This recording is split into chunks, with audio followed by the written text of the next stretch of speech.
get that. This is inspired by the Northern Lights that we could see last fall.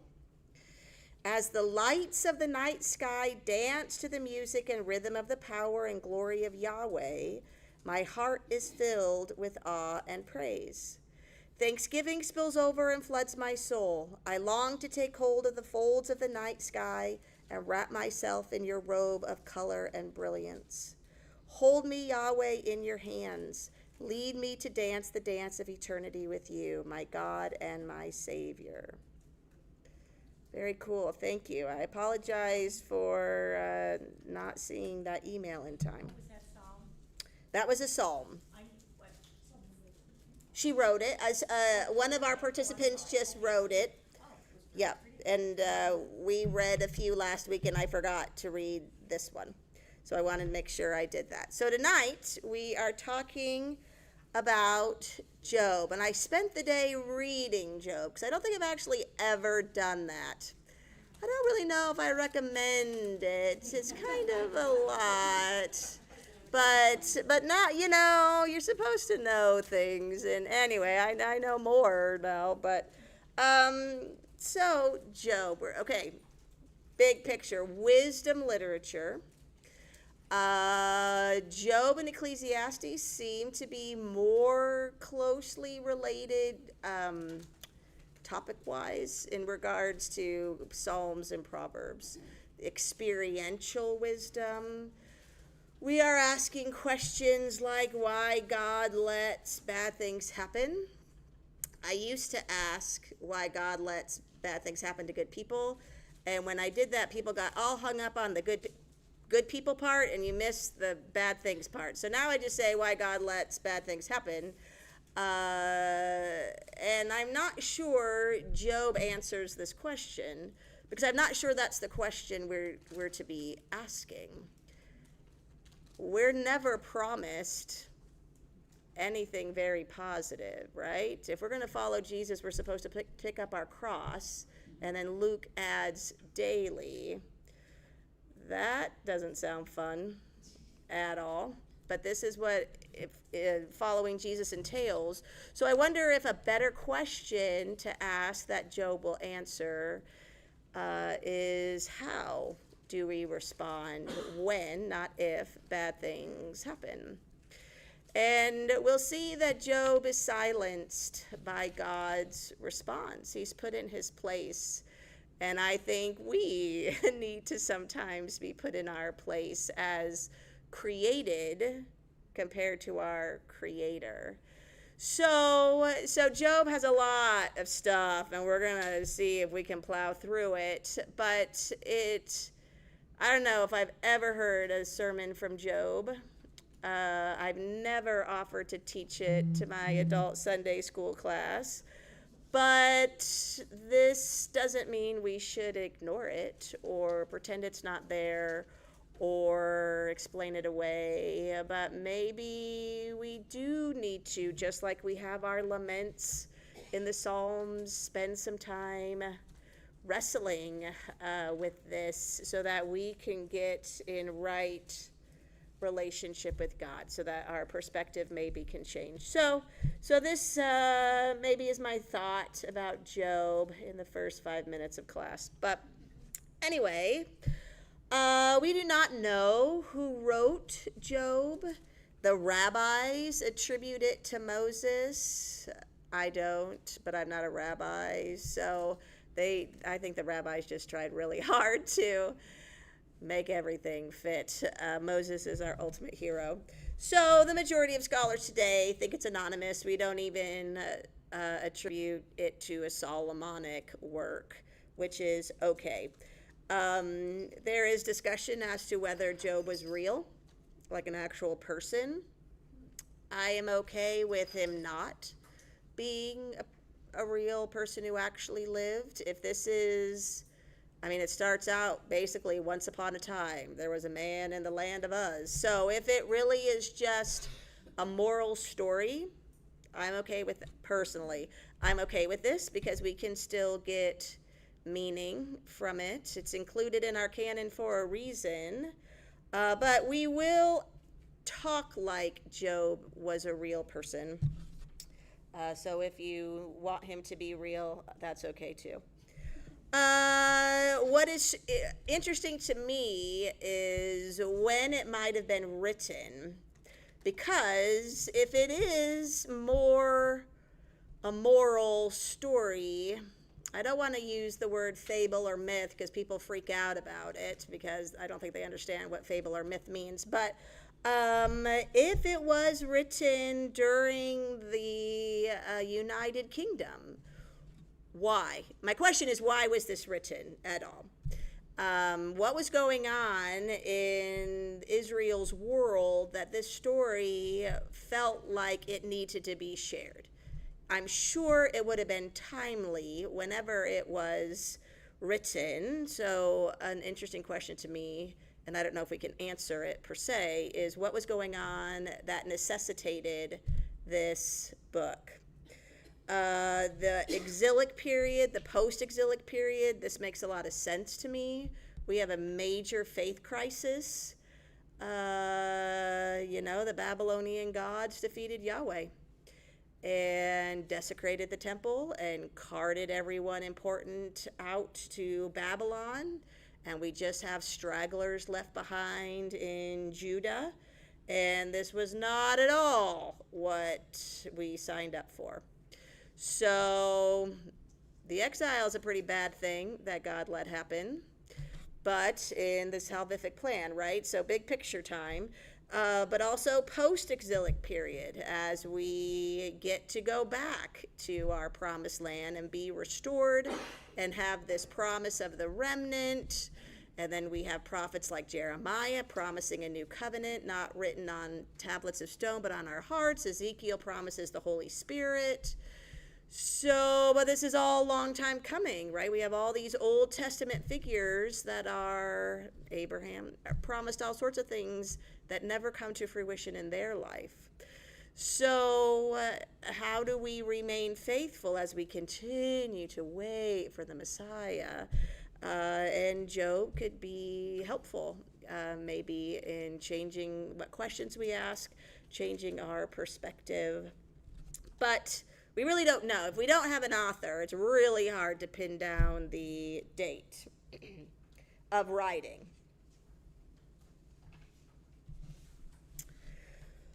What is the genre of Job? It is a narrative that is framing a poetic center. So the first 3 chapters and the last couple of chapters are a story, are a narrative, which then means we need to ask our standard story questions: who, what, when, where, why, and how.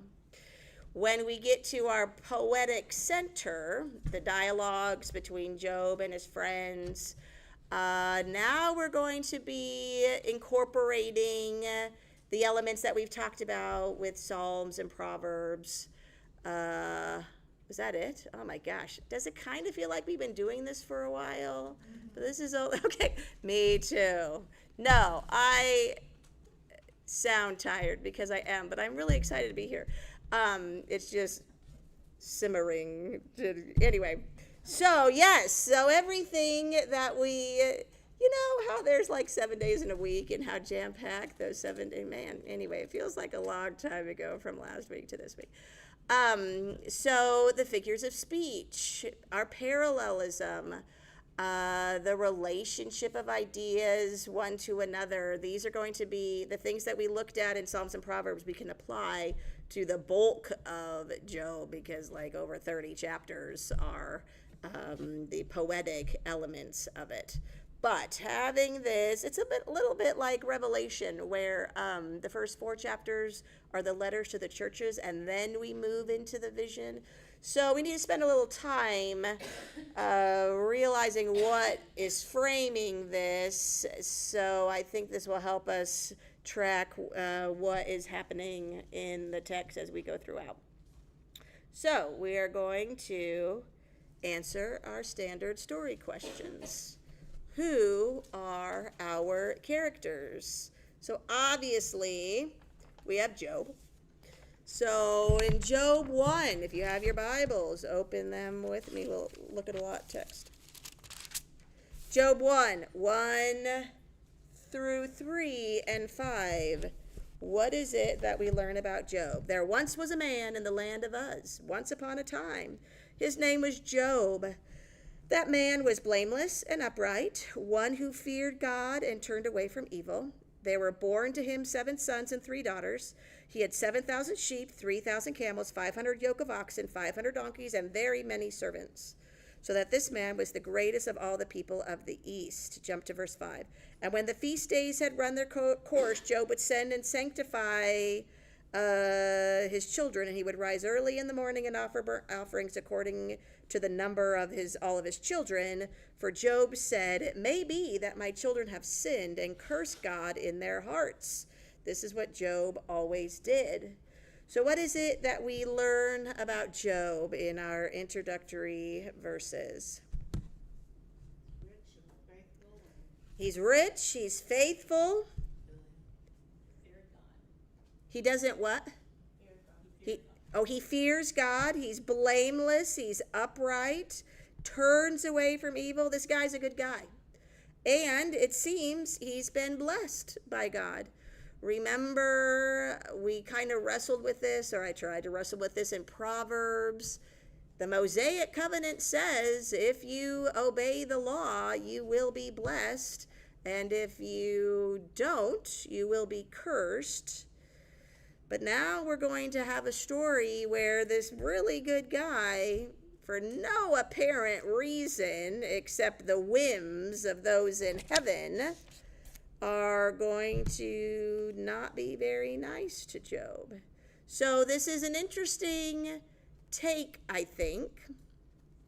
When we have this Mosaic worldview, if I'm a good Jew, if I'm a good Israelite, and I offer the sacrifices I'm supposed to, and I do X, Y, and Z, but here we have an example of that's not exactly working out. And we see this a little bit in our Proverbs, where sometimes the wicked do seem to prevail, do prosper more than the righteous.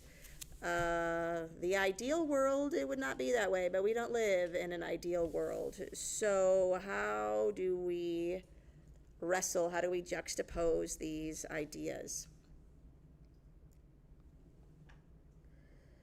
So, blameless comes from the Hebrew word tom. Whole, complete, has integrity. Upright is yashar, does not deviate from God's standards. Fears God, which we learned in Proverbs, is the beginning of all wisdom, right? The fearing God idea, a thread runs through all of our Hebrew wisdom literature texts. He has reverence for the Creator. He humbly submits to his will, and he turned aside from evil, we read in verse 1. In verse 5, he acts as a priest. He's the one doing the sacrificing. He's not just paying, he's not going to tabernacle and buying the animals, and the Levites and priests are doing it. He's doing the sacrifices. So this must be at a time before the structured priesthood. So he is willing to take care of his children even in this way, just in case they didn't even know they sinned. Oh my gosh, I'm going to cover all the bases, and I'm going to function as priest for them.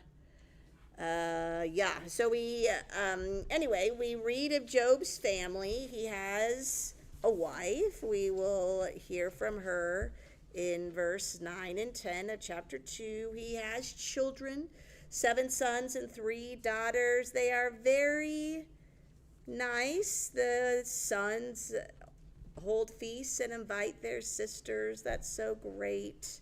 They eat and drink with them. This is a very nice familial image that we are given here in the beginning of our story. We also read of Yahweh and Elohim and Adonai. Right? Yahweh is Israel's God. Elohim, we translate in our text as God. It's a more generic term. Adonai is Lord or Master. Shaddai, I didn't write this down. Shaddai, like Almighty, is another word used. So this is interesting to me. We're all talking about the one God, but we're using multiple names. When we have a couple of heavenly scenes, and the sons of God approach God, and the accuser, the Hasatan, is one of them. So when we read sons of God, right, then people are like, oh, the Nephilim. No, I don't think we need to go there.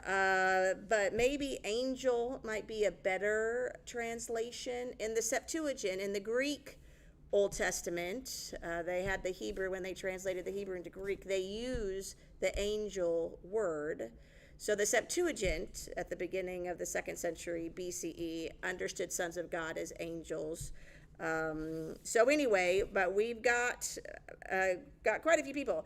So Satan is this is what I really want to talk about. Satan is used as the translation. It's just a transliteration. The Hebrew is Ha-Satan, S-A-T-A-N. H-A is the definite article, the. Ironically, this is also, the definite article in Greek is also ha, spelled differently, but Ha-Satan also comes up in anyway, I think it's interesting that in both Hebrew and Greek, they sound the same. And what I think we need to be careful of is imposing whatever we think Satan is or looks like on this character. So the word Ha-Satan means, and in Greek as well, adversary, accuser. So this might be the fallen angel who visited Eve in the garden, or it could just be another heavenly being that is causing problems.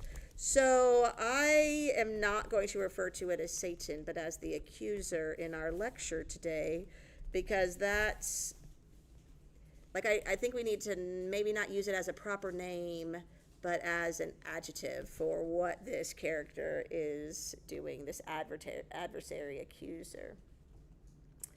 We have 3 friends. They become very important in the bulk of the letter. Eliphaz, his name means God of strength. The El from Elohim, these are theophorics. He seems to be the oldest and the wisest. He talks first, which out of reverence and respect, right? The elders go first. He uses gentle language when he talks to Job. His other friends are a bit harsher, mainly because we've been sitting around for 20 chapters and we're tired and we need to get the show on the road. But Eliphaz depicts the orthodox view of sin and punishment, this Mosaic idea. The only reason why this happened to you, Job, is you did something. You sinned. It makes no sense for God to allow this to happen if you are blameless and upright and fear the Lord. Maybe you didn't even know it, but you must have done something. And he, I think this is funny, he bases his argument on a vision of God that he had. He talks about this in chapter 4. It just came to him while he was sleeping, and now he can wake up and share all of these insights with Job. Bildad is our next friend. He provides 3 speeches. He's very stern and severe. We see that his argument is mainly based on the idea of justice. God has to even the scales. So this kind of goes along, Job must have done something, so now the punishment will even the scales. He thinks Job must have been impious, maybe even wicked. This is pretty strong language. And these things that are happening to him are his payment for his misdeeds. Zophar is a Naamathite. He seems to be a bit more philosophical and logical in his argument, but he uses the harshest language, which again, he's the last guy to talk. So he's been sitting around for a while listening to these guys spout nonsense, and he's going to put them in their place. Then we have Elihu, who is the youngest, and out of reverence and respect for his elders, he has sat patiently by until we get to his chapter, and he goes off. Suffering is a form of discipline. We get this idea sort of maybe in Hebrews or James in the New Testament, right? These trials and tribulations that we experience are to form us, to grow our faith. And so I think from a Hebrew perspective, we're getting something similar in Elihu's discussion. But, and this is what saves him in the end, he strongly stresses divine sovereignty. God can do whatever God wants to do. He's God. So the other three friends, they have to offer sacrifices because God's real mad at them by the time we get to the end of the book. But Elihu, I think, escapes because of this very idea.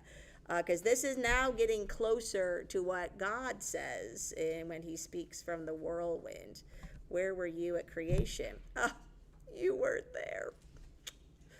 I'm God. I can do what I want, and I thought you could handle this, Job. So Elihu offers an interesting perspective we don't see from the other friends, and it seems to be more closely aligned to what God ends up saying. So, what do we have here? We talked a little bit about the who, now the what. So just to remind ourselves, because it's been 7 whole days since we last talked about this, what are some wisdom literature presuppositions, right? The fear of Yahweh, the fear of the Lord is the beginning of knowledge. We see this in Proverbs 1:7, Job 28:28. Truly the fear of Adonai, this is wisdom. And he correlates what we read in Proverbs. And all who walk, another presupposition, all who walk in the way of wisdom could anticipate rewards, because we are in the under the old covenant. Those who obey will be blessed. Those who suffer misfortune must be cursed. But then we ask, what does it mean for the pious and the wise to experience misfortunes? So this is speculative wisdom literature. We are speculating. We're asking these questions.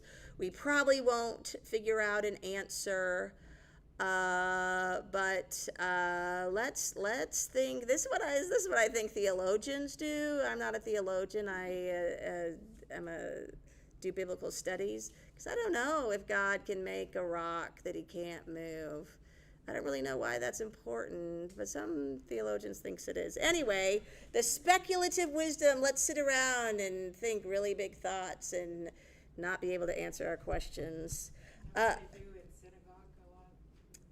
Oh, in synagogue, I don't know. I've never been to one. They just, Read things that this is what the, not that's the word I wanted, the schools where they oh, what do they call that? Yeshua? okay, yes. That they go there just To argue for the think, sake of arguing. to argue and debate. Yeah, this is along those lines. Yes, where we're not going to be able to answer any questions. Well, right, so we end up with texts like the Mishnah, where Rabbi so-and-so says this, but Rabbi so-and-so says that, and we just go around in circles. But anyway, so what we do seem to have in Job is the converging of practical wisdom, philosophy, with the theology of Yahwehism. If we are going to be worshiping Yahweh, what does this look like?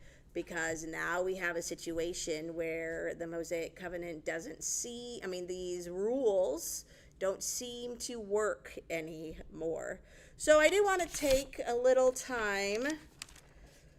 There might be, I think you were emailed a couple of attachments and a couple of handouts here, Wisdom and Wise. So I forgot my sheet with all the answers on it. So we'll see if we can figure this out. But let's do a couple, 2, 3. And what's important is looking at who's talking, because we'll see that the friends have a misconstrued idea. And this could be what is typical. So looking at Eliphaz in chapter 5, 12 through 14, God frustrates the devices of the crafty so that their hands achieve no success. He takes the wise in their own craftiness, and the schemes of the wily are brought to a quick end. They meet with darkness in the daytime and grope at noonday as in the night. So, this doesn't really sound very positive. If we're equating the wise with the crafty and the wily, maybe I'm misreading this, but I don't think Eliphaz would say we shouldn't be wise, but this perspective seems to kind of make it sound a little shifty. Or there's, what am I trying to think of? Like some ulterior motive or something of why I'm going to be wise. So maybe I don't know. This was just interesting to me. We have really positive things to say about wisdom, and this doesn't seem to be super positive. Flip your page over to chapter 9, and see what Job has to say. Job responds, "Indeed, I know that this is so, but how can a mortal be just before God? If one wished to contend with God, one could not answer him once in 1,000. He is wise in heart and mighty in strength. Who has resisted him and succeeds? He who removes mountains and they do not know it, when he overturns them in his anger." And we keep going. So here, God is wise. And so maybe that's the juxtaposition between Eliphaz and Job, these responses. If we're talking about human wisdom, which we did talk about this maybe on our first night together, human wisdom versus godly wisdom. That maybe human wisdom are using, it's wily and crafty, where God is creator of wisdom. He's wise in heart and mighty in strength. Let's look at a couple more. We could spend the whole time doing this, and I don't want to do that. But just for an example, and then you can do this on your own. So Zophar, we really need to bring these names back. Should a multitude of words go unanswered, and should one full of talk be vindicated? Should your babble put others to silence, and when you mock, shall no one shame you? For you say, Job, my conduct is pure, and I am clean in God's sight. But oh, that God would speak and open his lips to you, and that he would tell you the secrets of wisdom. For wisdom is many-sided. For know then that God exacts of you less than your guilt deserves. Remember, they're thinking that Job must have done something to deserve this. And his punishment is actually, according to Zophar, his punishment is less than what he actually deserves. So here we have, again, it is God who will tell of the secrets of wisdom. But wisdom is many-sided. This is an interesting idea. This is unclear in the Hebrew what this means. Many-sided, multifaceted. So we don't really know. There's a lot of debate as to what that second half of 6 means. But how does Job respond to Zophar in chapter 12? No doubt you are the people, and wisdom will die with you. But I have understanding as well as you. I'm not inferior to you. Who does not know such things as these? I am a laughingstock to my friends. I who called upon God, and he answered me, a just and blameless man. I am a laughingstock. And I am not reading the right verses. Okay, verses 12 through 13. Is wisdom with the aged and understanding and length of days? Rhetorical question. No, you don't just find wisdom with the older people. With God are wisdom and strength. He has counsel and understanding. Jump to 13. Look, my eye has seen all this, my ear has heard and understood it. What you know, I also know. I am not inferior to you, but I would speak to the Almighty, and I desire to argue my case with God. As for you, you whitewash with lies. All of you are worthless physicians. He's talking to his friends. If you would only keep silent, that would be your wisdom. Which we had this proverb, right? The wise person knows when to hold their tongue. Hear now the reasoning and listen to my pleadings on my lip. I do like how Job's like, I'm done just being afflicted. Let's have a face-to-face. So, just an interesting, we definitely get the impression that we've seen throughout wisdom literature that God is the source of wisdom. If you really want to be wise, you're going to need to be in relationship with God. We have the perspective of human wisdom that maybe is more wily or crafty than a good kind of wisdom. So I think we're seeing similar ideas of wisdom in Job that we saw in Psalms and Proverbs. So when does this story take place? It does seem to be during the patriarchal period, during the time of Abraham, Isaac, and Jacob. Jacob acts as a priest for his family. We talked about this already.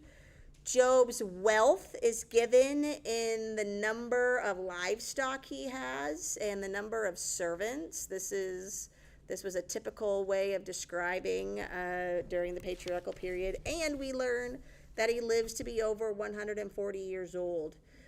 So we need to get him earlier in history than later. I have a little question. If someone else is sacrificing for you, and you have no sense of ownership of either the sin or... Oh, sure. Is it effective? Yeah, does it count? So the question is, right, Job sacrifices just in case for his kids, but his kids seem to have no clue really what's going on. So I think it just goes to show the type of person Job is, and we're not concerned with the efficacy of the sacrifice in regards to saving the children. So, right, this is a little beyond the scope. This is just how pious he is. He will sacrifice for you, whether you know it or not, because he's just that worried that someone has sinned. He's just he's so upright. And so I know our post-Easter resurrection Jesus filter, this is so weird and skewed, and we're going to have to try hard to put it aside and just take it for what it is. Job was a really good guy, and in their worldview, none of this should have happened. So, I mean, I think that's the extent of what we get out of those first few verses of Job.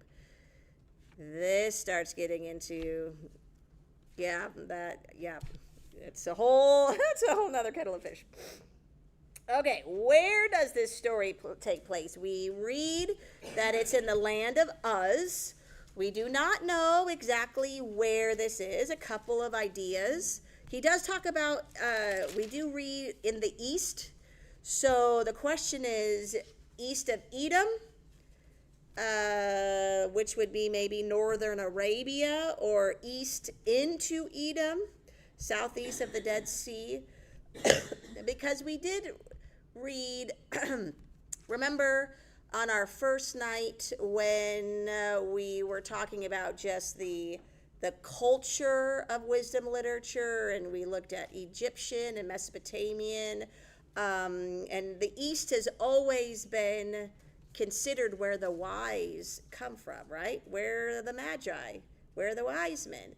From the East. So it's this concept, and so the guess, educated guess, is Uz must be in the East, which then becomes interesting. We're not in Israel anymore, which maybe we don't have in Israel yet. Maybe this is helping us place Job even before the Exodus in that sense, where we don't have a system, a religious system set up yet. We haven't gotten the Ten Commandments and all the laws. Anyway, this is just a lot of conjecture. But we do read that it's near the desert, yet fertile, because we can have all these livestock. So we have a map just to give you a sense of where, well, you have a map on your page.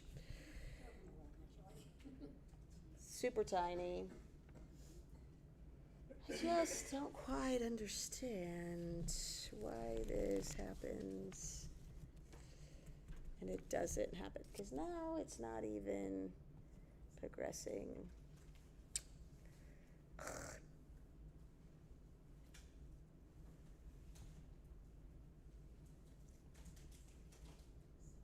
Nothing is moving. I need to move past this. It's moving on their screen. I don't.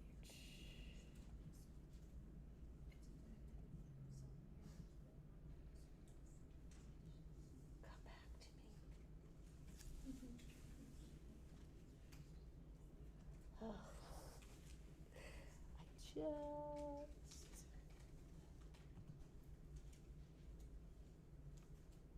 Do I need to drag it over?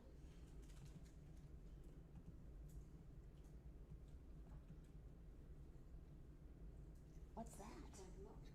Oh my gosh.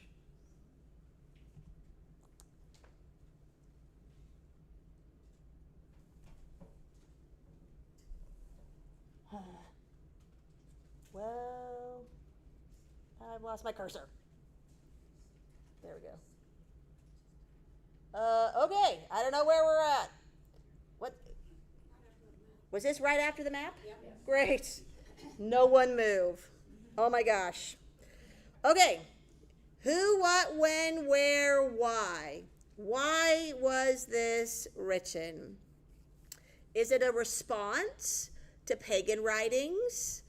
We have the Babylon Theodicy, written about the time of David in 1000 BCE, also called a dialogue about human misery. This is not the right screen.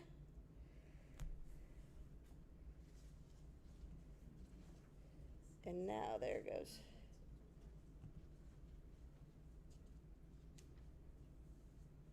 Oh my gosh, this is like off.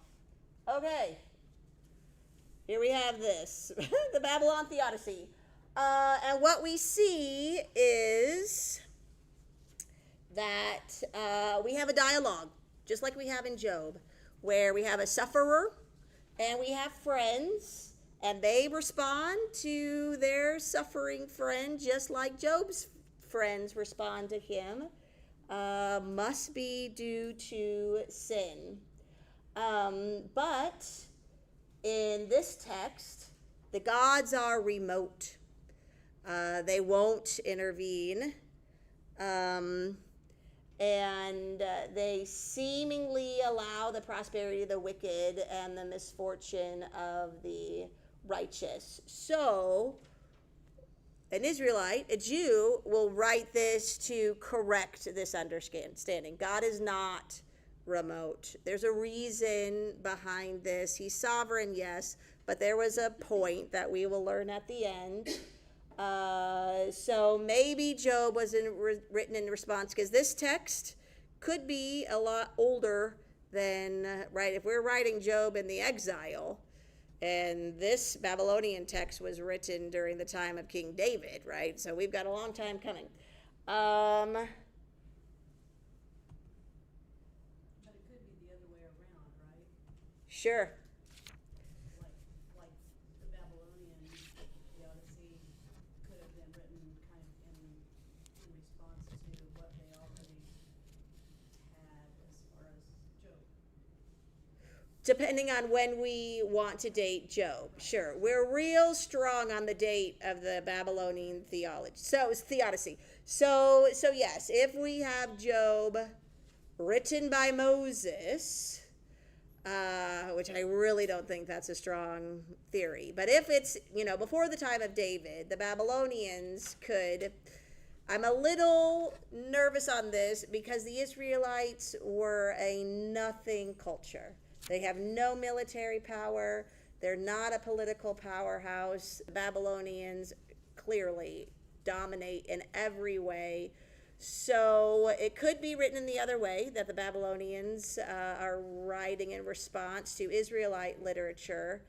I'm just not sure they get access to Israelite literature like the spread of the Babylonians and the Egyptians would be much more prominent because they had the infrastructure to get it sent to, traveling and stuff. But,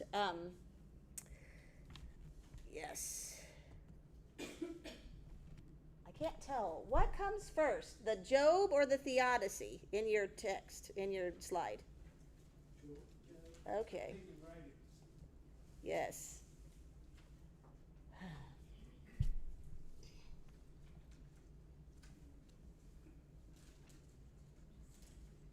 Just annoying,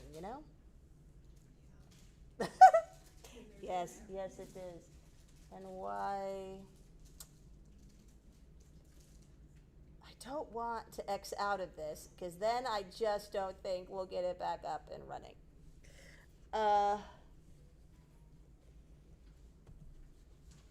Because we get back to the map, we get the land of Uz, okay. And then we have the map. I guess I just can't put pictures in anymore, which I need to remember. Well, looking at Babylonian Job, maybe we just pause here, except I don't know. Okay. Written maybe even a little earlier than our Babylonian theodicy. It has the phrase, I will praise the Lord of wisdom, Marduk. So the Job figure complains about how the gods desert him in his hour of torment. And here we have another setting where friends come and declare he must have been cursed by the gods. Yet, we know that he is innocent of any major crime, does not deserve this fate, but Marduk, the Babylonian lord of wisdom, after several dreams and a healing ritual, restores Job. And this text exalts Marduk for delivering the disease sufferer. So again, we maybe have Job written to say it's not Marduk who's doing this, it is Yahweh who is responsible for restoration and that kind of thing. Okay. Okay. All right. See if they're caught up.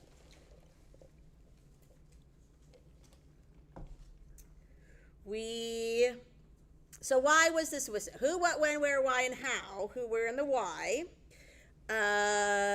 What maybe to help us answer the hard questions. Why does God let bad things happen?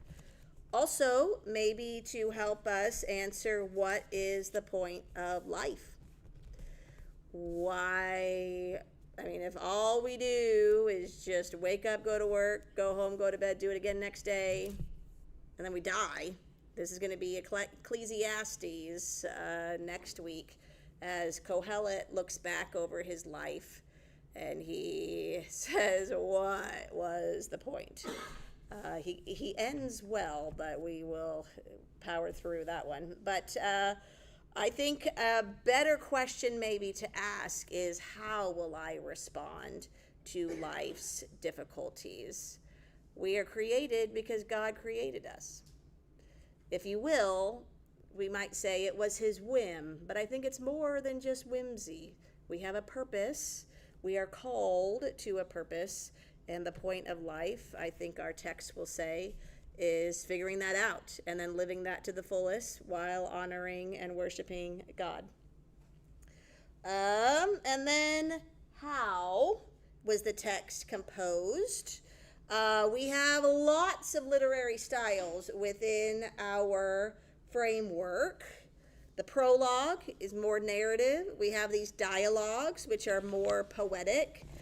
We have a wisdom poem. We just pause, little commercial break, and the chapter is all about wisdom. And then we go back to the dialogue, the speeches of Elihu, and God, a discourse from God, and then we have an epilogue.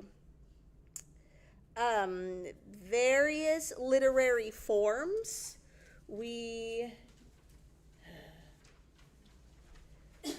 Yes. A prose narrative. This is what we see in the prologue and epilogue. We have a narrator, and the events of everything are pulled together. Chapter 3 is a poetic lament. He says that he wishes that he was never born or that he died at birth. It's pretty strong language. We have complaints in chapter 6 and 7 and 13 and 42. Job says, "For the arrows of the Almighty are in me," in 6 through 4. So we're not going to take the time to do this, but it would be an interesting exercise to think about the laments of Psalms and how that teaches us how we can approach it. But I think Job also teaches us in a way that we need to not get bigger than our britches, right? Job's put in his place. So we swing our continuum back over to the Psalms and say this is the better way to do it, but maybe Job is showing us how not to do it, except God can take it, right? So maybe Job is more grumbling, whereas our laments are more groaning, and we need to be in the groaning camp versus just the complaining camp. But we do see some complaints throughout Job.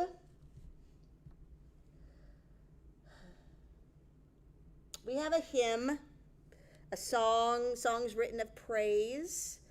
Chapter 5, chapter 12, 36, 37.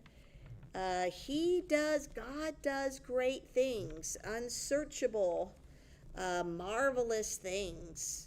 We have a judgment speech, prophetic judgment speech in 22:5. Is not your wickedness great? There is no end to your iniquities. We have some aphorisms, some proverbs, like what we saw last week. Those who withhold a kindness from a friend forsake the fear of Shaddai.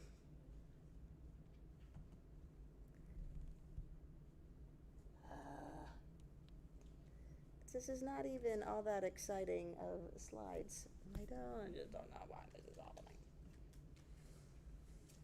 Rhetorical questions. This is all of God's in his, who are you? Where are you? What have you done? Nothing. Who gave him charge over the earth and who laid on him the whole world, God says, talking about Job and to Job. We have some wisdom sayings. How blessed is the one whom God reproves. Therefore, do not despise the discipline of Shaddai. And, which I think is interesting, our friends appeal to ancient tradition. They are citing or alluding older material. I will show you, listen to me, what I have seen. This is his vision. I will declare what sages have told and their ancestors have not hidden. So, right, when you give your defense, you need citations. You need your evidence. And they use older, or what they claim is older traditions to back them up.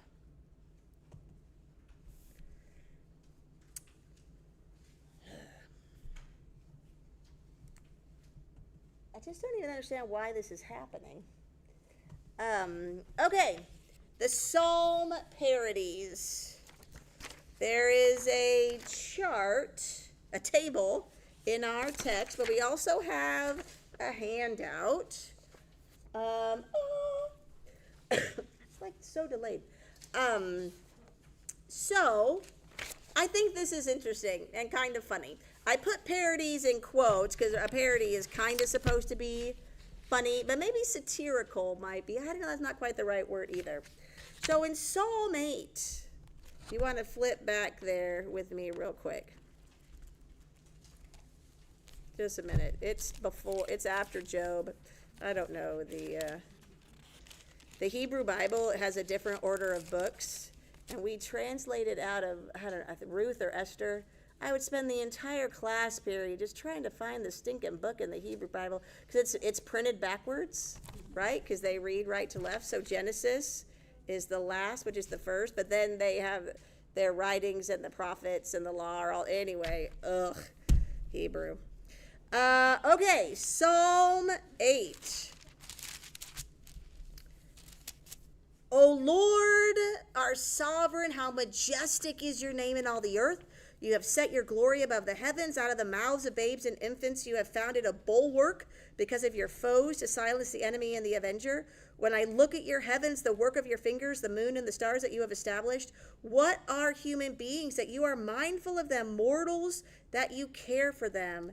Yet you have made them a little lower than God and crowned them with glory and honor. You have given them dominion over the works of your hands. You have put all things under their feet, all sheep and oxen and all the beasts of the field, the birds of the air, the fish of the sea, whatever passes along the paths of the sea. O Yahweh, our sovereign, how majestic is your name in all the earth. Very positive. A psalm of praise. Job 7.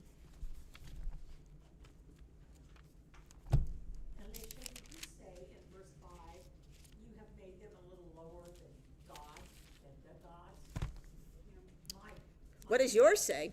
Angels. Ooh. Footnote. Yes, I have a footnote. It could be, we're going to look in the Hebrew. Yes, I have a footnote that this word could be divine beings or angels, which maybe goes back to what we were seeing, the sons of God character. Just a minute, I can't talk and tap at the same time. Psalm 8, verse 5.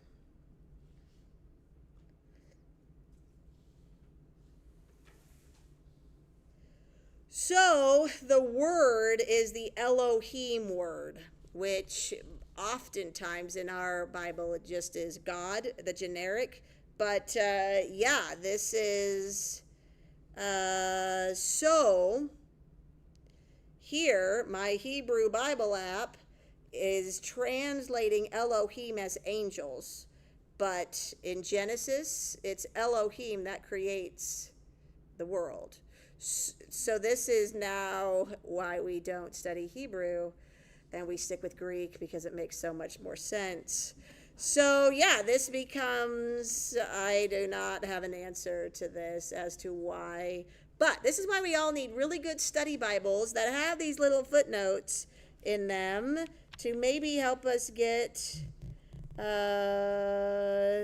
so here, humans are endowed with divine glory and honor, perhaps the Psalms equivalent to the image of God idea, the Imago Dei that we have in Genesis 1:27. But either way, you've made them a little lower than the angels. You've made them a little lower than God. I think what we have in the psalm is a pretty elevated view of humanity. So maybe that's our takeaway, because in Job, we do not. Job 7, 17 through 19.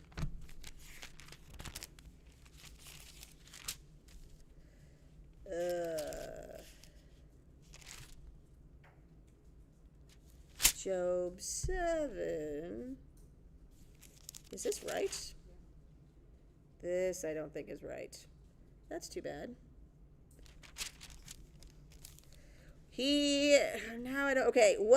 What I wanted to read. Oh, that's 8. Great. Awesome. 717 is correct. Woo, big numbers are important. What are human beings that you make so much of them, that you set your mind on them, visit them every morning, test them every moment? Will you not look away for a little while? Can you leave me alone? Can you give me a break? All the attention is just a little too much. Let me alone until I swallow my spittle. So we have pretty much the same words with a very different intent in Job. All of this attention and praise that the psalmist says about how God views his created humanity, Job's like, I need a break and a timeout. Just thank you for your attention. Okay, you go over there now, and I'm just going to sit here in peace a little bit. I think this is interesting. He's not meaning to be funny. I just think this is why I put parodies in quotes, but taking the same idea and just a little bit of a twist. One more example. Oh my gosh, is that the real time? Holy smokes. Okay, just another example. Psalm 29. We're going to have to fly. Well, it's the stinking screen to fly through the content. Let's do Psalm 107. It's shorter. Well, no, it doesn't. It's fine. Ascribe to the Lord. I'm in Psalm 27. Ascribe to the Lord, O heavenly beings. Ascribe to the Lord glory and strength. Ascribe to the Lord the glory of his name. Worship the Lord in holy splendor. The voice of the Lord is over the waters. The God of glory thunders. The Lord over mighty waters. The voice of the Lord is powerful. The voice of the Lord is full of majesty. The voice of the Lord breaks the cedars. It breaks the cedars of Lebanon. He makes Lebanon skip like a calf. I think this is an earthquake. The voice of the Lord flashes forth flames of fire. It shakes the wilderness. It shakes the wilderness of Kadesh. I think here we have examples of progressive parallelism, but anyway. The voice of the Lord causes the oaks to whirl, strips the forest bare, and in his temple all say glory. The Lord sits enthroned over the flood. The Lord sits enthroned as king forever. Is this a royal psalm or an enthronement psalm? Just, a little review. May the Lord give strength to his people. May the Lord bless his people with peace. Psalm 29. Job 9. Ugh, Job is before Psalms. Who ordered these anyway?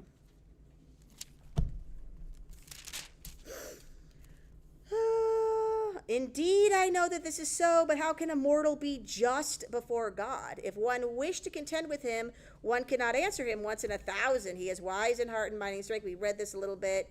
He removes the mountains in verse 5. He overturns them in anger. He shakes the earth out of its place, and the earth's pillars they tremble. Their cosmology, the earth is flat. There's 4 corners, right? The angels and the wind hold back, and the pillars hold the earth up to have a heaven and earth and an underworld. Anyway, so we see this kind of idea coming out in here in Job. God commands the sun, and it does not rise. He seals up the stars. Who alone stretched out the heavens and trampled the waves of the sea? Who made the Bear and Orion, the Pleiades, and the chambers of the south? Who does great things beyond understanding and marvelous things without number? He passes by me, and I do not see him. He moves on, but I do not perceive him. He snatches away. Who can stop him? Who will say to him, what are you doing? So while we have this praise psalm in 29 of all the amazing things God can do, here it's a pretty negative. It's scary. He's causing destruction. This is not a positive view of God right now, that God's just on a warpath, and I happen to get caught up in this. And I'm not even, we can't even stop and say, are these wise choices that you're making right now? So I think this is interesting. We get similar motifs in Job, but a little different nuance, a little different angle from them. So, okay, let's take a break. Be back at about 7:10 and see if we can fly through. Anyway, all right, very good. a few minutes.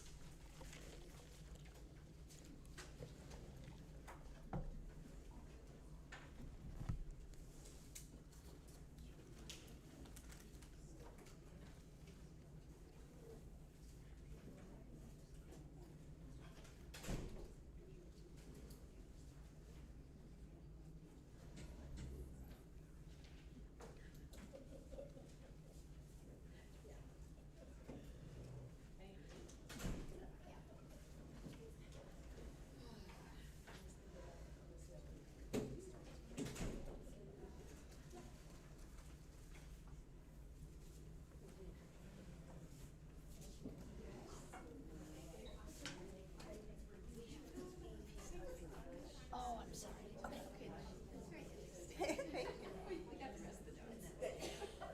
Hopefully we'll see you next. Although it's not the same with your, this stuff you say. Oh, yeah.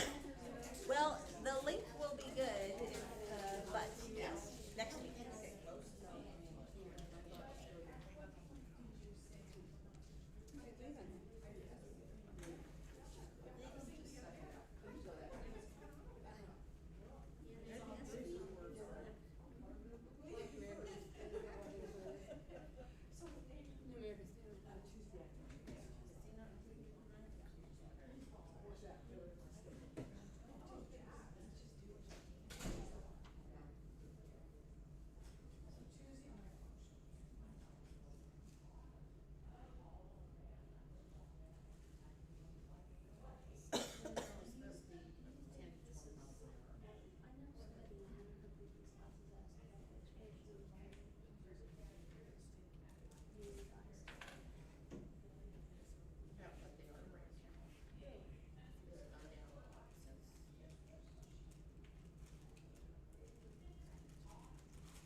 Which version of the Bible translation do you think is most?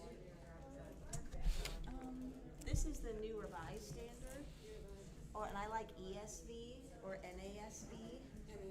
Yeah, I prefer the more wooden translations. Yeah, so those are my preferred. What was the first one? NRSV, yeah, that's what this is. Mainly because that was in my office. What?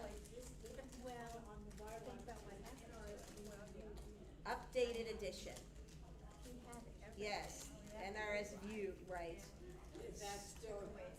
Oh, sure. It's just the newest edition of the text. As more manuscripts are found, there might be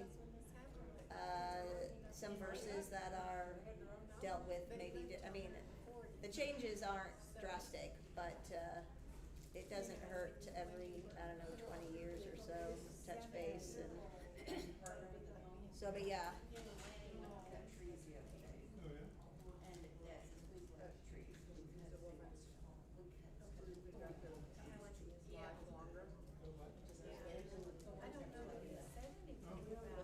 Fence rows and stuff.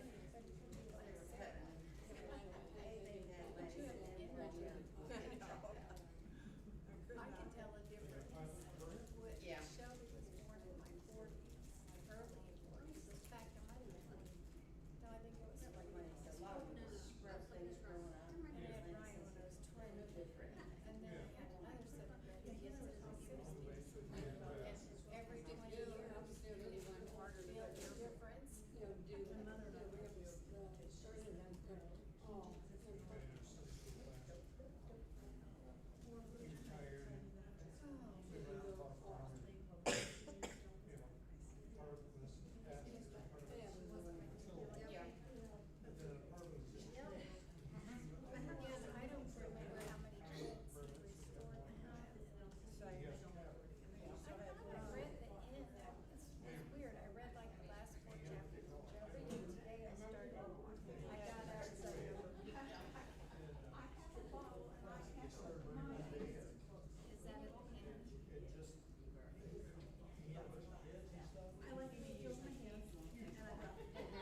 story is supposedly how he came to God. Okay. And, he got run out of the Anglican church for preaching. What was I just reading about this guy? Now, okay, yes. So anyway, There's a they movie. kicked him out of the church and the country. So he came to the colonies. And met Franklin. Oh, wow. That's the part I don't know. If it's Oh, true. sure. So, yeah, he and Franklin had a long friendship. Franklin printed his sermons and all this stuff. Okay. It opens with Franklin and the Continental Congress, and they're arguing and everything. They can't get together. But the story, Franklin recalls their friendship and how he came to believe that they needed to have prayer. So it's very eloquent speech to all the gentlemen, and he persuaded them that they needed to open Oh, wow. every Congress And with this- prayer. Wow. And I think in the last sentence says, and as they continue to do today. Right, which is true. That's interesting. But I walked out of there and, he was really railing against the Anglican, good deeds are all you need. Right. Called it word, and I walked out and I said, I think I can agree with you. Yeah. Everything you said. Yes. I just didn't know if he actually ever hooked up with Ben Franklin. I did a little research on this. Yeah. I looked him up, but there wasn't. Oh, a lot, yeah. Yes, now I can't remember why, what I was looking at, but that name does sound familiar. So, It was a was it a good movie? very well done. I mean, they did a stint on production part of it, of cocktails and locales and everything was really good. Cool. Good. Yeah, I don't, I fall asleep during It was movies. pretty long too, I think. So, yeah, someday. 1:30, of course, they have all that stuff you have to watch at the beginning. Oh, yeah, We didn't get out till 4:30. yeah, I know, I mean, it's a good 30, 45 minutes before the movie even starts with all the, It was a couple hours. oh gosh, yeah.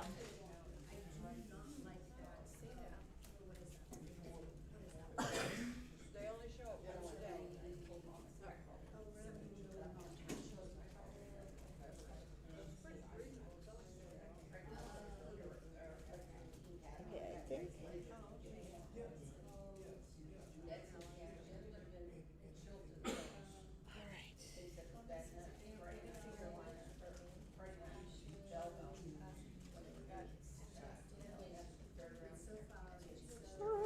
Okay, I think we're gonna come back together so I don't go over too late.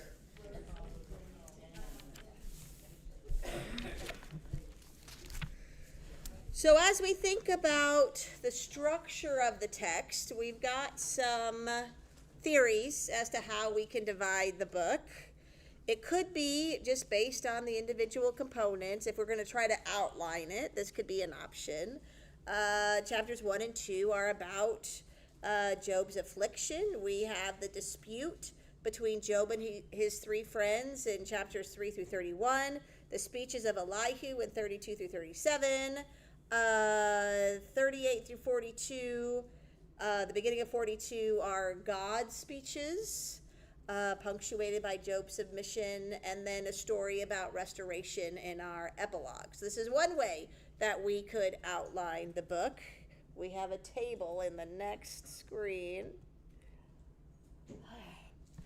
So another option could be that, just look on your paper, that we have three big sections that are introduced in 1 through 5, 2, 11 through 13, 32, 1 through 5. So we have kind of three introductions. This is more based on dramatic movement. So we have our first introduction, introducing Job. The essential insights into his character are given. And then in the middle of chapter 2, our second introduction into the speeches, we have our three friends identified. and the expectation that they will be comforting to Job. And we learn that this ends up not being the case. And then the beginning of chapter 32 could be our third introduction, if you will, where we move into Elihu's bold speeches. He's addressing his elders because he's had enough and he can't take it anymore. And even though they haven't given him their consent, he tells them to sit down and be quiet. It's my turn to talk. An interesting, I don't know if this is going to show up, but here's a picture. So one of the scholars I read, the commentaries I read, talked about how Job can be structured as a triptych. So I have a picture here of what a triptych is. It is the 3-paneled piece behind this altar. Got to look on your slide. So hopefully it's not super small. But right, we have the altar and the crucifix, and behind that are those 3 wooden panels that are hinged together. So this is what a triptych is, and they are in most cathedrals. I went looking for a picture, and my daughter took a picture of one of the panels. I'm like, I need all 3 to get the point, but I don't even know. And I asked her about it, and she does not remember. It wasn't that amazing, so I don't know why anyway, I do enjoy when everyone has access to the Google Photos and can add on, and you're all experiencing the same thing, but you all take pictures of different things. And anyway, it was kind of fun to look back through. Okay, so here, if we can envision our own triptych, Jobin triptych, we have a prologue, we have a dialogue, we have a theologue. And then the opening soliloquy in chapter 3 and the closing soliloquy in chapters 29 through 31 would be the hinges that are keeping our 3 panels together. So I kind of liked this image a little bit, that it does leave out. Notice 27, 28 is left out, 32 through 37 is left out. So this structure does not cover everything, but it's more kind of broad strokes. The prologue of the narrative, and then the dialogue between Job and his friends, and then God, his theologue, as described, his talking from the whirlwind. So I thought this was kind of a cool way. Now we're getting into these. Oh, good. Okay. So the prologue ends up being our narrative alternates between an earthly setting and a heavenly setting. So we have Job and his family introduced in 1 through 5. We've looked at this already. We read of Job's 4-fold virtue. His family circle is complete. They enjoy one another's company. They celebrate together. He has considerable holdings. He's wealthy. And he seems overly anxious for his children, that they might have sinned unknowingly. He sacrifices on their behalf. This is what we see in our first setting. In our heavenly setting, in 6 through 12, we have an assembly of the sons of God, this Elohim word that we saw in our psalm, and it's infiltrated by Hasatan. It's infiltrated by the accuser. And this is the first interaction between God and Hasatan. So what is interesting to me is it's like the accuser isn't originally invited. He just kind of crashes the party a little bit, and God asks him, what has he been doing? And he's like, oh, I'm just, wandering around, just, here and there, walking around on earth, super fun. And it just, going to and fro on the earth and from walking up and down on it. And then Yahweh says to Hasatan, have you thought about my servant Job? I'm curious by this interaction. Hasatan has said nothing. He's just, just on the earth doing whatever it is he does. But we need to throw Job in the mix for seemingly no apparent reason to me. There's no one like him on the earth. He's blameless and upright. He fears God. He turns away from evil. And Hasatan, the accuser, says, well, you've given him everything. I mean, of course he does. He is wealthy and has a very nice family. You've put a fence around him, and all he has, you've protected him. You have blessed the work of his hands. His possessions have increased in the land. So here's a dare. Reach your hand out. See if he will curse you. See if under duress he will continue to be blameless and upright.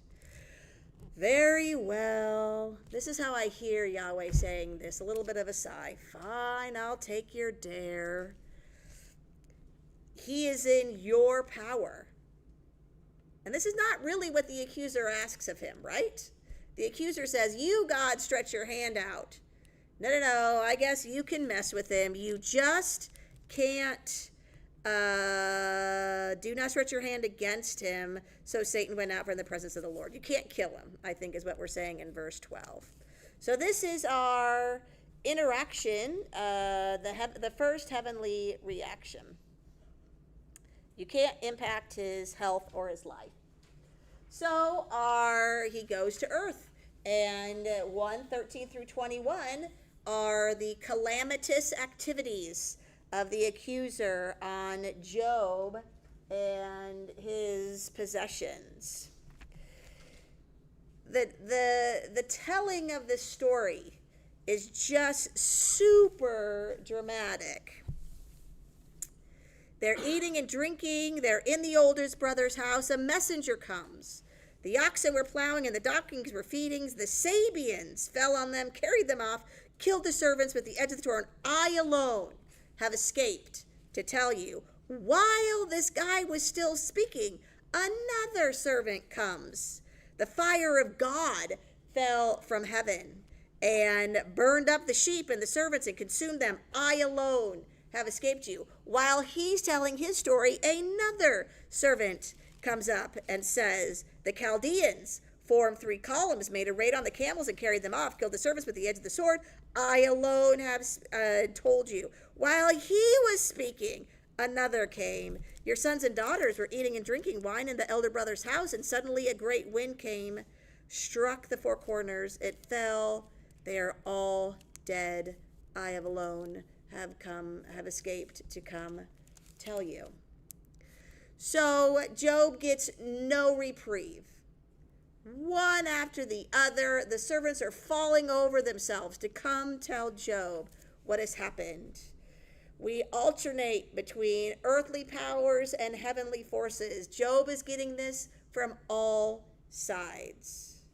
And we read of Job's response in 21 and 22. I'll start in 20. He tore his robe, shaved his head, fell on the ground, and worshipped. Naked I came from my mother's womb, and naked shall I return there. Yahweh gave, and Yahweh is taken away. Blessed be the name of Yahweh. In all of this, Job did not sin or charge God with wrongdoing. So if you were thinking that his description in the beginning of chapter 1 was just hyperbole, maybe, the narrator breaks in 22 and says, no, this guy is for real.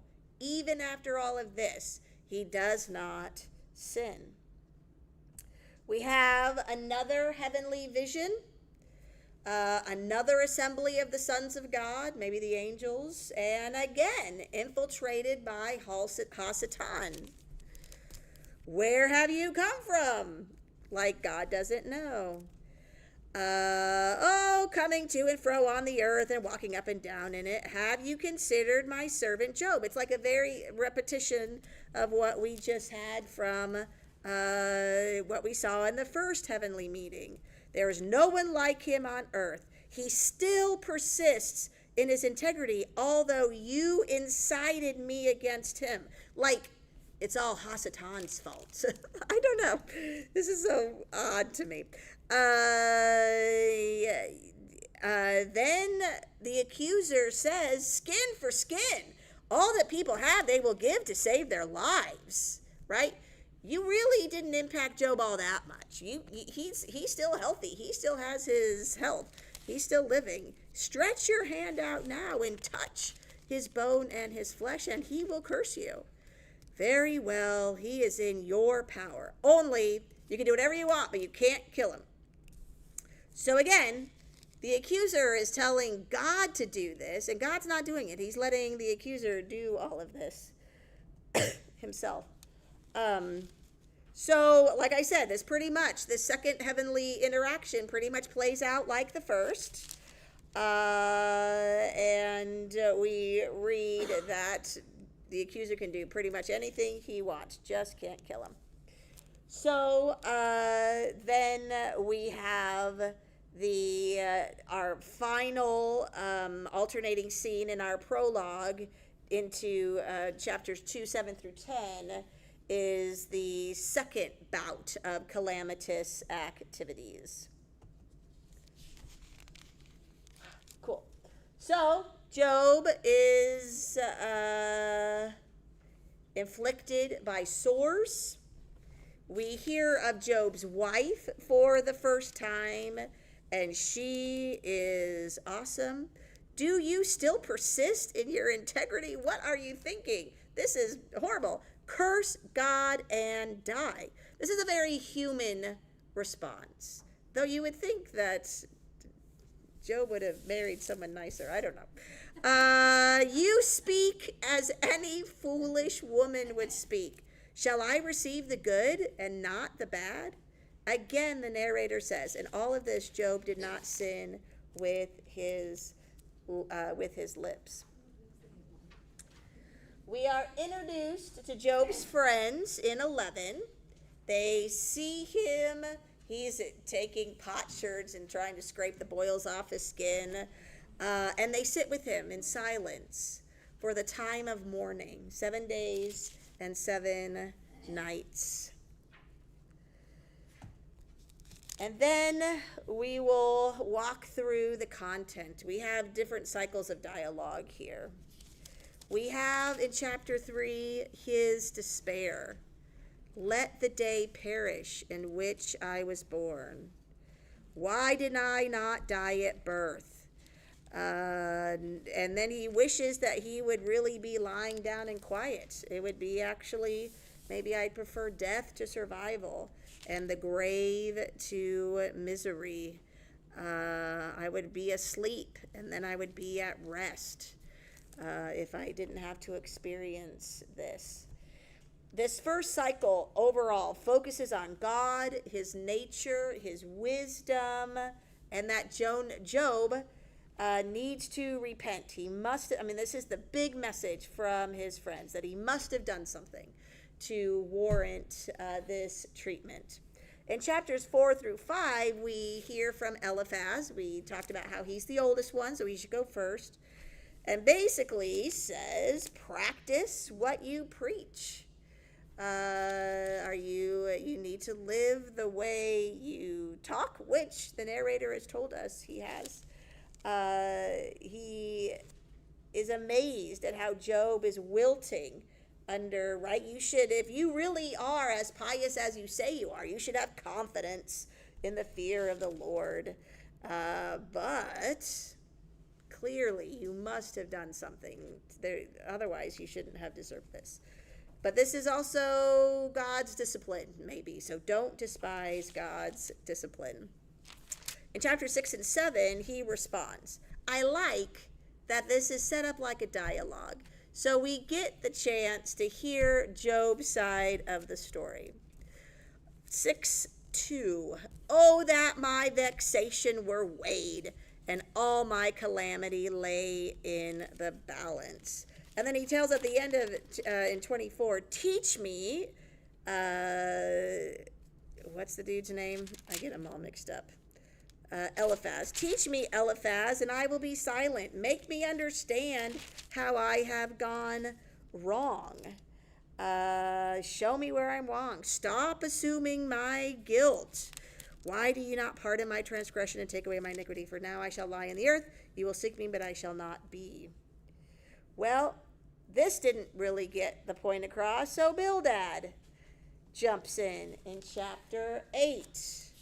And the upshot of Bildad is sin brings judgment. So we have a repetition from our first friend that Job must have sinned. You must have turned away from God, he says in chapter 8, 11 through 19. And he blames in 8:4, your children sinned. So that's super awesome when you lose your children, and this is because they must have done something, and this is their punishment. I encourage you not to say that to anyone who's lost a child. He appeals to Job to turn to God. If you will seek God and make supplication to the Almighty, if you are pure and upright, surely he will rouse himself for you. But Job's response is, I have done nothing wrong. I don't need to do this, right? He gets pretty frustrated as we get going in. Oh, I went too far. So in 9 and 10, Job really wants a mediator. We need to get to the heart of the matter. Stop sending the accuser. Let's be real men and duke this out between us face to face. I wish to contend with him. One could not answer him in 1,000. Zophar in chapter 11 rebukes Job. You say you want to go interact face to face with him. You don't get it. God is beyond understanding. Confess your sins. Can you find out the deep things of God? Can you find out the limit of the Almighty? It is higher than heaven. What can you do, mere mortal? Confess your sins. And then I do enjoy, at the beginning of Job's responses as we continue, he gets snarkier and snarkier with his friends. So verse 2 of chapter 12, no doubt you are the people and wisdom will die with you, Zophar. But I have understanding as well as you. I am not inferior to you. Who does not know such things as these? I'm a laughingstock. We read this earlier. He reasserts his innocence in chapters 12 through 14. There, I don't need to confess my sins because there's nothing to confess. It's a pretty angry response. In chapter 15, we cycle back around. We join up with Eliphaz. They each take turns. It's very nice. Job is foolish. Sinful people suffer. This is the only thing that makes sense. Stop being pretentious. Stop boasting. Stop being irreverent. You have done something wrong. Just admit it and get on with the confession. Chapter 16 and 17 is a little bit of Job's defense. I have heard many such things. Miserable comforters you all are. Have windy words no limit. What provokes you that you keep on talking? I think that's very funny. But he feels betrayed by God and his people. He continues to defend his innocence. Not only has Job feels that God has turned away from him, but also his friends and other people. He's exasperated with his friends. He feels isolated. He appeals for vindication in these chapters. In 18, Job, you're not, how long will you hunt for words? Consider that, and then we shall speak. You tear yourself in your anger. Surely the light of the wicked is put out, and the flame of the fire does not shine. Terrors surround the wicked. This is the only explanation.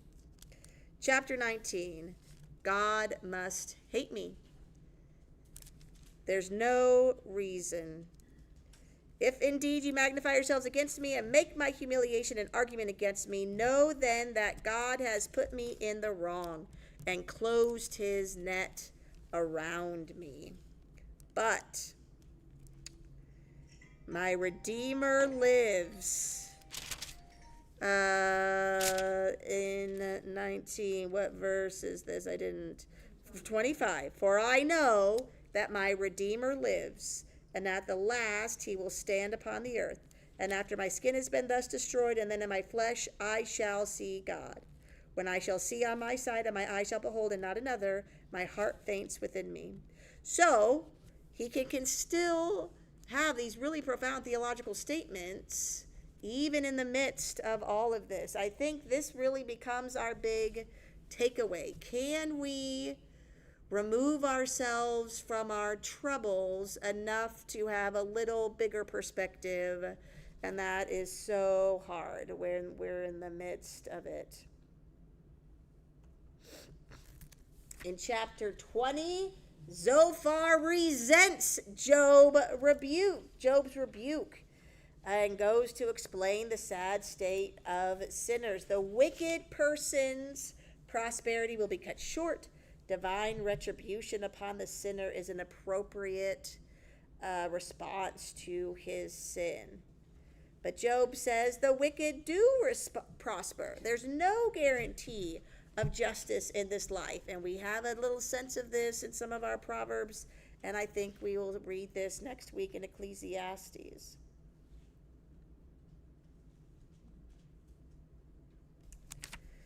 Elivan responds to Job. God is only concerned with justice, he says in 22. Can a mortal be of use to God? Can even the wisest be of service to him? Is it for your piety that he reproves you and enters into judgment with you? Is not your wickedness great? There is no end to your iniquities, Eliphaz says.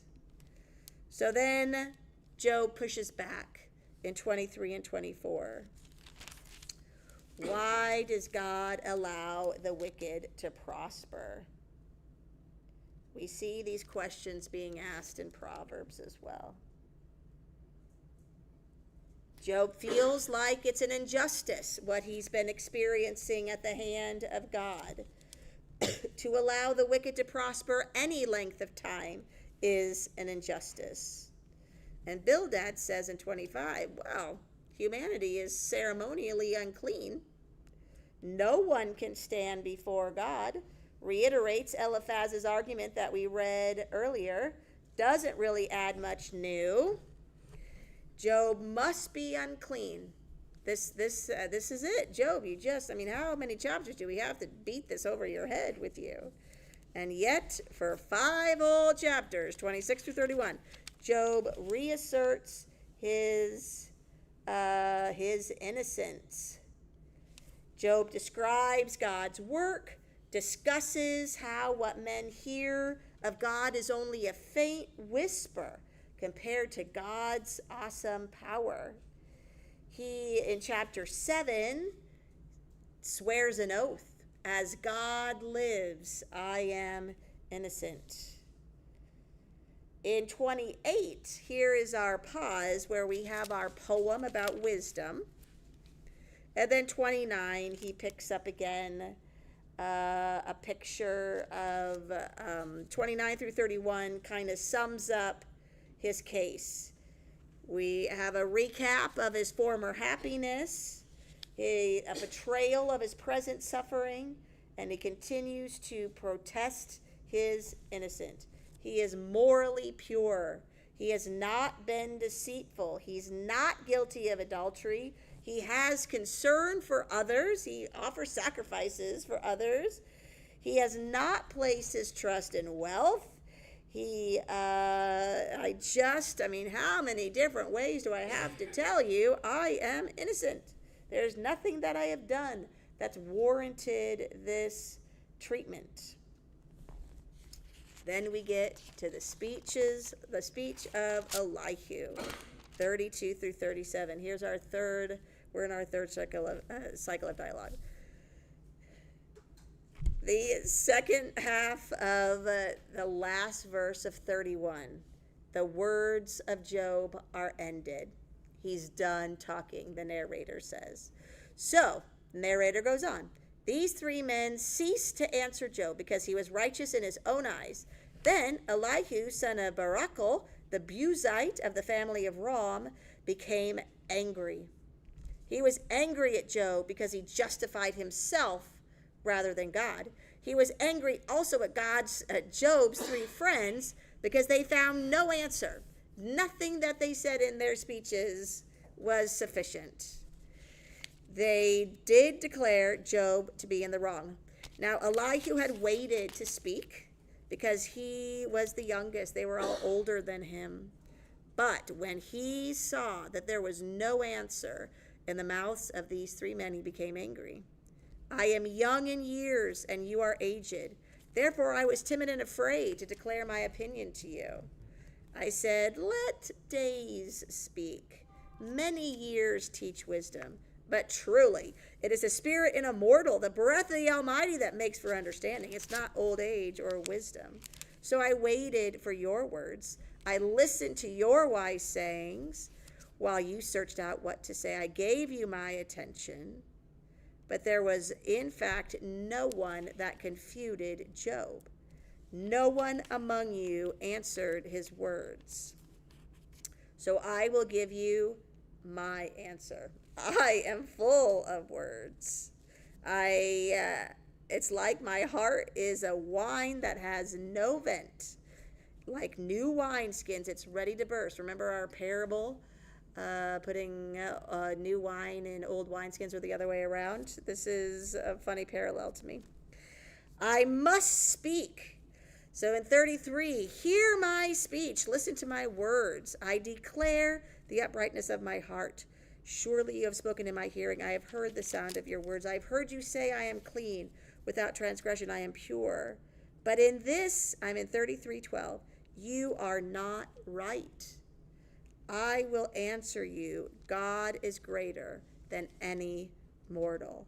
Why do you contend against him? God speaks in one way and in two, though people do not perceive it. And in dream, in a vision of the night, when deep sleep slumbers, they slumber on their beds, and he opens their ears and terrifies them with warning. And he goes on for quite a few more chapters. Does God hear man? Yes. Is God unjust? Everything God does is directed to the good of man, Elihu says. Does it pay to serve God? Yes. And he focuses the greatness of God in his earthly works, in his heavenly works, and he's really seeking to humble Job and put Job in his rightful place before God. Which is our segue to God's speeches in 38.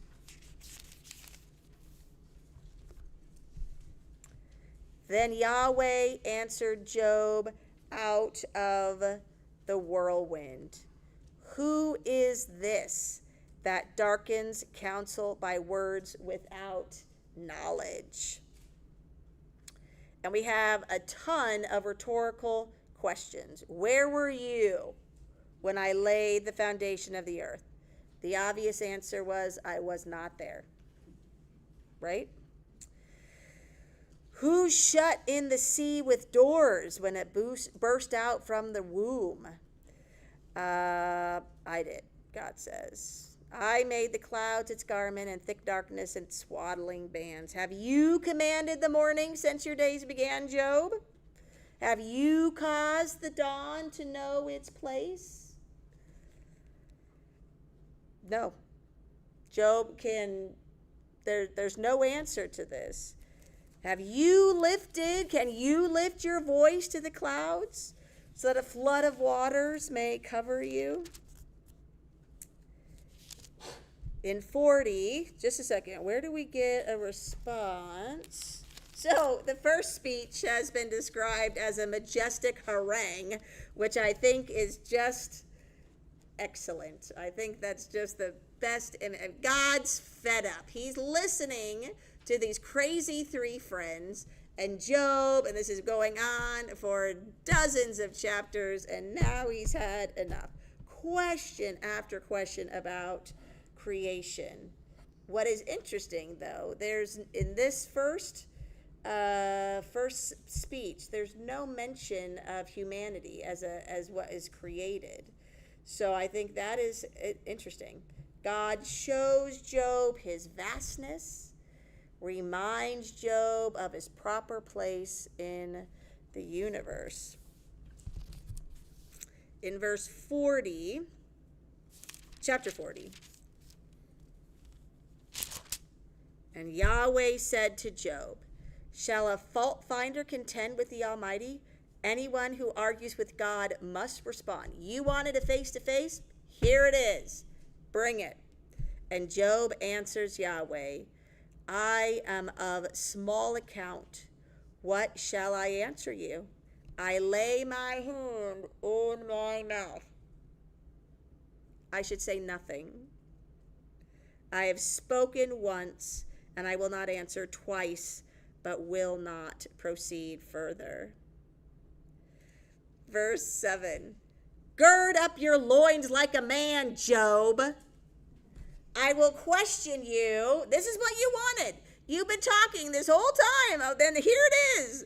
Pull up your big boy pants. We're going to duke this out. I will question you, and you will declare to me. Will you even put me in the wrong? Will you condemn me that you may be justified? Clearly, the answers to all of these rhetorical questions are no.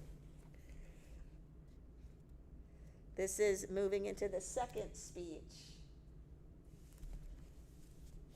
Both speeches reduce Job to silence, which is the appropriate response. You are in God's presence. You better be on your knees. You better have your eyes cast down, and you better not be making claims about anything. Can you draw out Leviathan with a fishhook? No. 42, then Job answered the Lord, I know that you can do all things and that no purpose of yours can be thwarted. Who is this that hides counsel without knowledge? Therefore I have uttered what I did not understand. Good job, Job. Way to get into a place to realize you have talked a lot of smack and you really shouldn't have. Things are too wonderful for me. I did not know. Hear and I will speak. I will question you and you declare to me. He's quoting himself in 42:4 from what he said earlier. I had heard of you by the hearing of ear, but now my eyes see you. Therefore I despise myself and repent in dust and ashes. I think this is a good place for humanity to be. Not the dust and ashes part, but until we have an experience with God, maybe we need to not be so, I don't know what the word is, full of ourselves, maybe. Let's be humble in the presence of God, realizing our proper place. I uttered what I did not understand, Job confesses. And then we have our epilogue. After Yahweh had spoken these words to Job, he said to Eliphaz, my wrath is kindled against you. And against your two friends, for you have not spoken of me what is right, as my servant Job has. Now therefore take 7 bulls and 7 rams, go to my servant Job, offer up for yourselves a burnt offering, and my servant Job will pray for you. For I will accept his prayer, not to deal with you according to your folly, for you have not spoken of me what is right, as my servant Job has done. So the friends are rebuked. They need to make sacrifices because they were spouting silliness and nonsense. They weren't good friends at all. And I just think about how they must have felt when God interacts with them and they think they're just so full of themselves. So they do this. The 3 friends do what the Lord told them, and the Lord accepted Job's prayer. So we're back to where we started, right? He's offering sacrifices for those that need it. And we're back to Job being, well, he was always, but the blameless and upright, only Job's prayer will God hear. And Yahweh restores the fortunes of Job when he prays for his friends. The Lord gave Job twice as much as he had before. And there came to him all his brothers and sisters and all who had known him before, and they ate bread with him in his house. They showed him sympathy and comforted him for all the evil that the Lord had brought upon him. And each of them gave him a piece of money. Where do we get the names of the, oh, there, here we go. The Lord blessed the latter days of Job more than his beginning. He had 14,000 sheep, 6,000 camels, 1,000 yoke of oxen, and 1,000 donkeys. And he had to have people to take care of him. He also had 7 sons and 3 daughters. He named the first Jemima, which means, this is just Bible fact, dove, which is also what the name Jonah means. The second daughter, Keziah, and the third, Karen Hapuk. In all the land there were no women so beautiful as Job's daughters, and their father gave them an inheritance along with their brothers. Good job. Way to be progressive, Job. This is great. Daughters don't usually get inheritance. After this, Job lived 140 years, saw his children and his children's children 4 generations, and Job died old and full of days. So the purpose of Job. In our prologue, we see that Job is presented as morally perfect, and Hasatan taunts Job. How will he respond? The suspense is resolved in the epilogue. His faith is not destroyed. He's still praying at the end, but he is humbled. So we are able to answer the question, will Job's faith endure? Yes. So this, I think, is our takeaway. Not asking why something has happened to us, but how we can live through it, how we can respond to it, how can we remain faithful.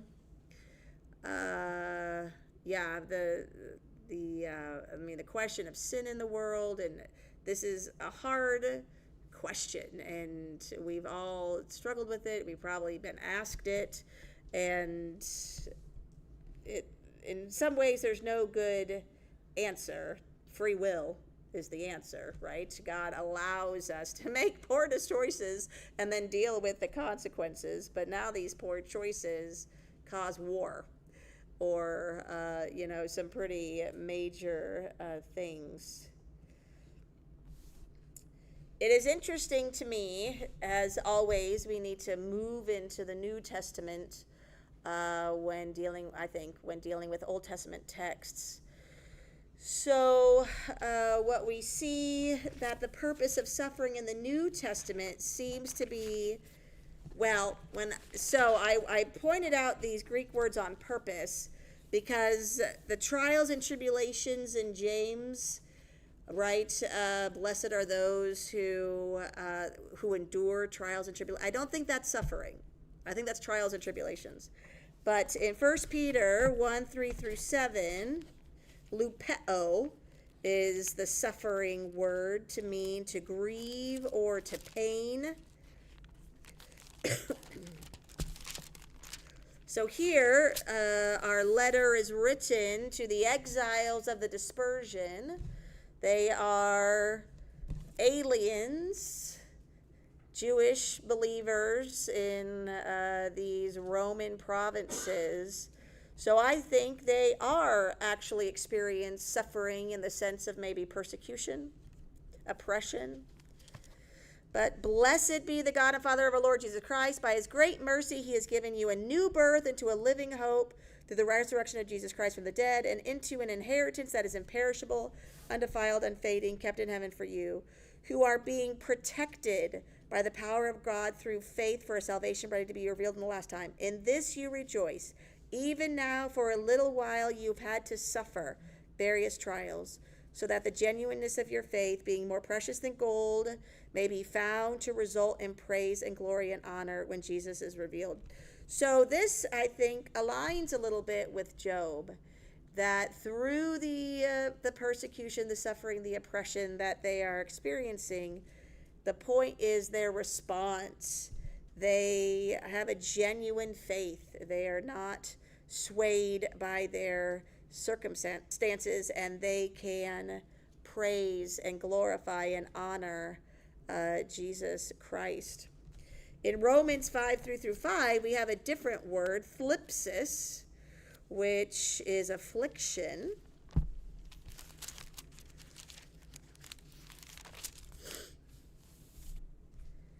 Not only that, we also boast in our sufferings, in our afflictions, knowing that suffering produces endurance, endurance produces character, character produces hope, hope does not disappoint, because God's love has been poured into our hearts.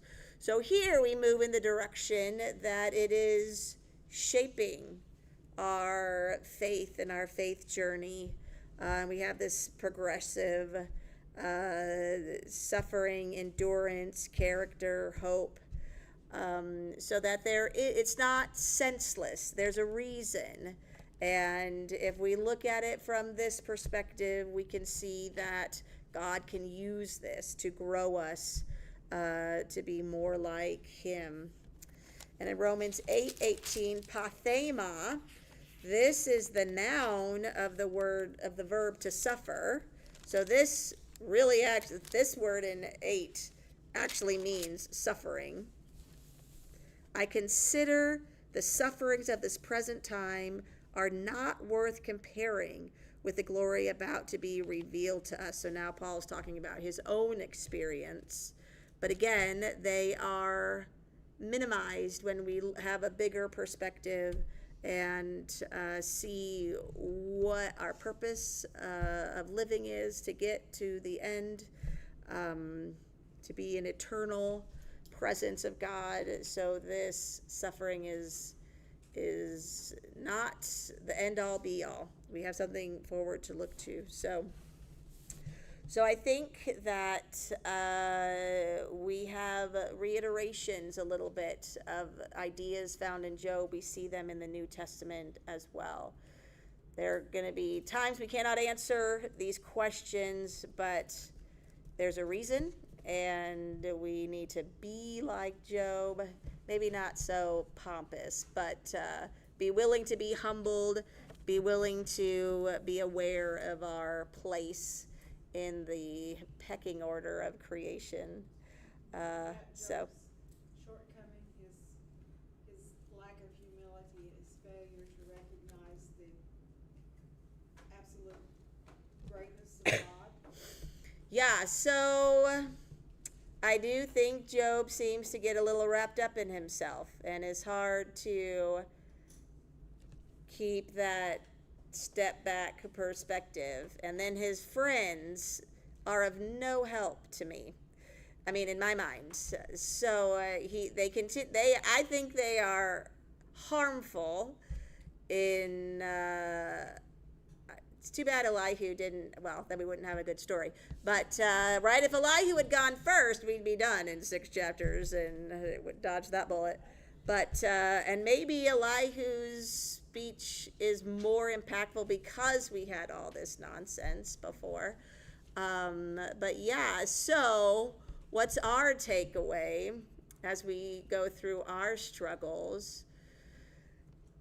Maybe count who our friends are and who are the ones who are going to be more like Elihu, and maybe tell us some harsher things that we don't necessarily want to hear, but will be what we need to hear, and not be so willing to get wrapped up in the nonsense. I tell my husband all the time, do not engage. Do not engage with Facebook. Do not respond to the insanity that's on there. This is what the friends seem to do. They're just like adding fuel to the crazy fire. And Elihu says, we are done. Here is truth. So we need to be Elihu, maybe, for the Jobs in our life. But yes, so, all right. Hey, we made it in time. This was exciting. I did not think this was going to happen. All right, so now we can all go preach our sermons on Job. Just kidding. All right, very good. We have one more week, ladies and gentlemen. We will look at Ecclesiastes, which I think is fascinating, and Song of Songs, just because we have to, but just for, completeness sake, but it's weird and creepy. But we'll do it because it's in the Bible, and we'll figure out why it's in the Bible if we can. But, all right, thank you so much. We will see you next week. Have a good week.